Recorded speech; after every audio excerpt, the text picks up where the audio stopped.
I am sure that there are aliens that are aware of what I'm doing. Probably more than one species, because they communicate by mental telepathy, and consequently they can read your mind, and you can't hide what you're thinking even. So they would know exactly what everyone's doing and what thinking, and I'm sure I'm no exception.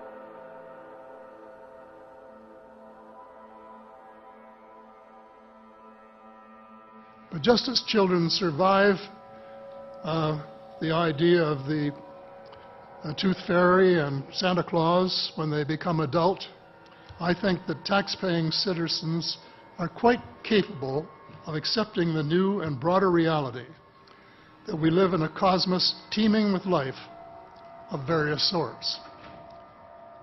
The fact that some other civilizations are more advanced than we are may be humbling, but that could be a necessary step in our survival.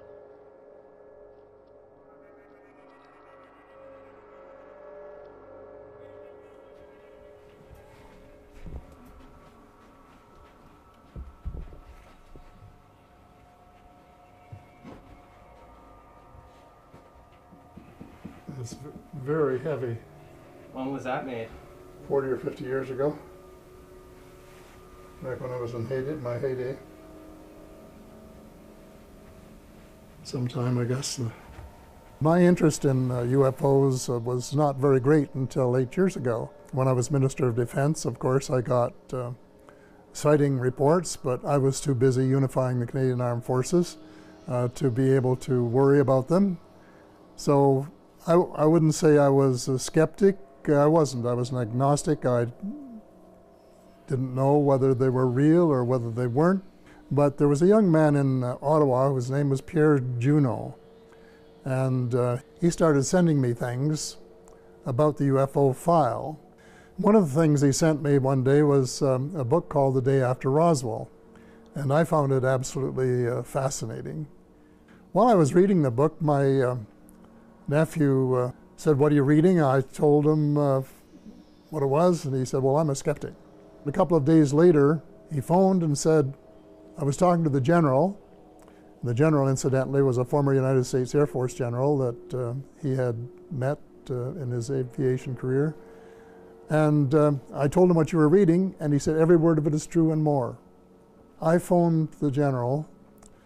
Before I could even say hello and how are you, he said, "Every word is true and more." And he said that there had, in fact, been face-to-face meetings between United States officials and extraterrestrials from other star systems.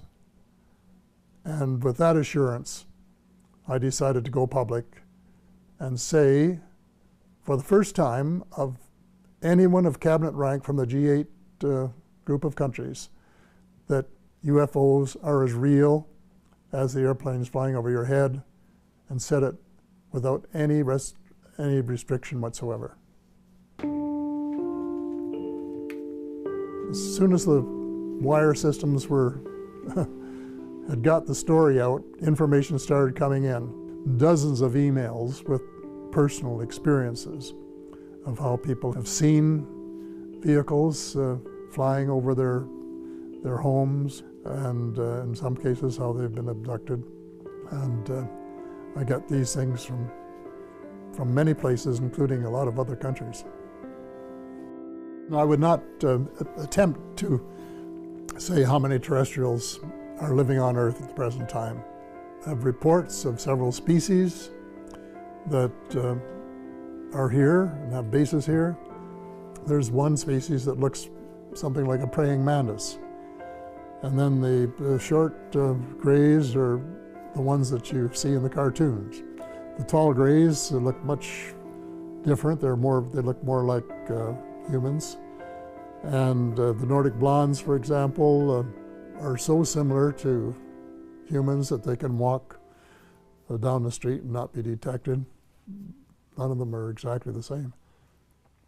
They are way ahead of us in medicine, agriculture, and still, I guess, presumably in technology.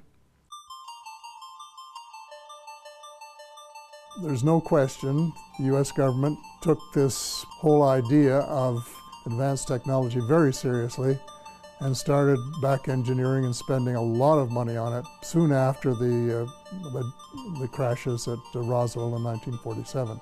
They have a very interesting way of keeping things quiet, and that is everything is on a need to know. So you could be working in a lab, or you could be making some kind of piece of machinery, and you wouldn't know what it was for. And then the guy that gets it, he would only know what it fits into. And this goes all the way up to the ladder. The rating was higher, the security rating was higher than for the H-bomb. So one of the top, and still is. That's the way it works. Which technologies are you certain that have been shared with us from extraterrestrials?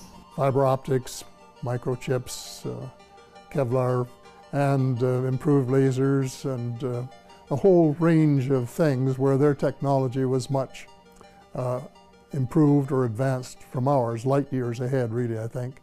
Those were just the obvious ones that were fed into American industry, and more have been since.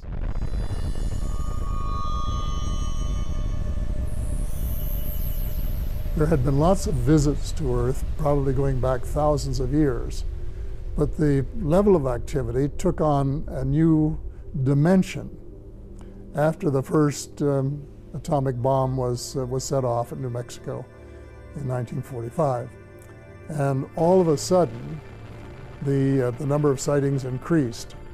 And my thesis is that because they know something we don't know, and that is every atomic bomb that is put off on Earth has an effect on other parts of the cosmos.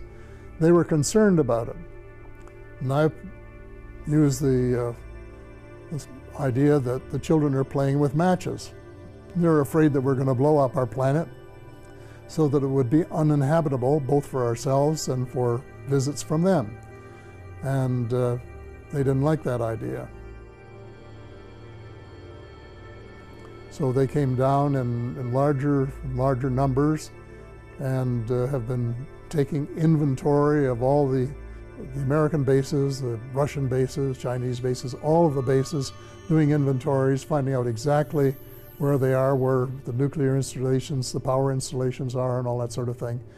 For what purpose exactly, I don't know, but so that they will have the information on tap if we should start doing anything silly, that they might in fact try to intervene. And I would say I would hope.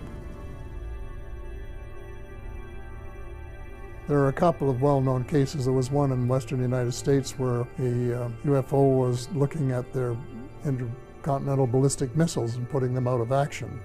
And this was despite precautions and fail-safe devices that were designed to make sure that that never happened.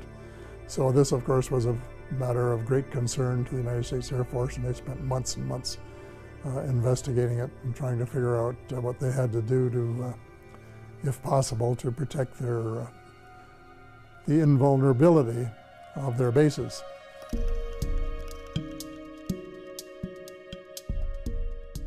One of the problems I had when I first went public was newsmen saying, well, have you ever seen one?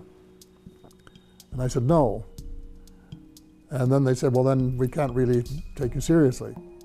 But my first actual sighting, I was at my place in Muskoka a couple of years ago for Thanksgiving. My wife Sandra said, going out to look for stars. And here was this very, very bright star right out over the bay. We both looked at it, and all of a sudden we saw it change location in the sky by 3 or 4 degrees in 3 or 4 seconds. Well, stars and satellites and airplanes don't do that. They can't do it. And it was a tremendously interesting experience, and one, of course, that confirmed my beliefs that they are real.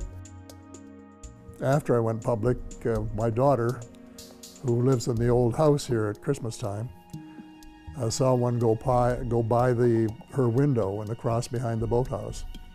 And the family were saying that they thought that the UFOs had come to get me.